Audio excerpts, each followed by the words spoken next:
Hi all, MS എക്സലിൽ ഞാനിന്ന് പരിചയപ്പെടുത്താൻ പോകുന്നത് ലാർജ് ഫംഗ്ഷൻ ആണ്. ഇവിടെ ഞാനൊരു ടേബിൾ ക്രിയേറ്റ് ചെയ്ത് വെച്ചിട്ടുണ്ട്. അതിൽ നിന്ന് ഏറ്റവും ടോപ്പിലുള്ള ഏറ്റവും ഫസ്റ്റ് ലാർജ് വാല്യൂ കാണാൻ എങ്ങനെയാണ് കാൽക്കുലേറ്റ് ചെയ്യുക എന്നുള്ളതാണ് കാണിക്കുന്നത്. ഈക്വൽ ലാർജ് ബ്രാക്കറ്റ് ഓപ്പൺ ചെയ്യുക, സെല്ലുകൾ സെലക്ട് ചെയ്യുക, വാല്യൂ ഉള്ള സെല്ലുകൾ സെലക്ട് ചെയ്യുക, കോമ, ഡബിൾ കോഴ്സിന്റെ ഉള്ളിൽ 1. ഫസ്റ്റ് ലാർജ് വാല്യൂ ആണ് കാണേണ്ടത്. ബ്രാക്കറ്റിനുള്ളിൽ 1. ഓക്കെ കൊടുക്കുക. ഇതിൽ ഏറ്റവും വലിയ സംഖ്യയായ 543 വന്നിട്ടുണ്ട്.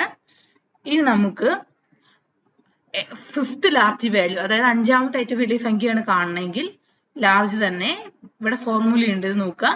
ലാർജ്, സെല്ലുകൾ സെലക്ട് ചെയ്യുക, ഫസ്റ്റ് 1 എന്നുള്ളടത്ത് 5th കൊടുക്കുക, 5 കൊടുക്കുക, എന്നിട്ട് എൻ്റർ അമർത്തുക. അപ്പോൾ ഈ ടേബിളിൽ നിന്ന് അഞ്ചാമത്തെ ഏറ്റവും വലിയ സംഖ്യ ഇതിൽ കാണിക്കും.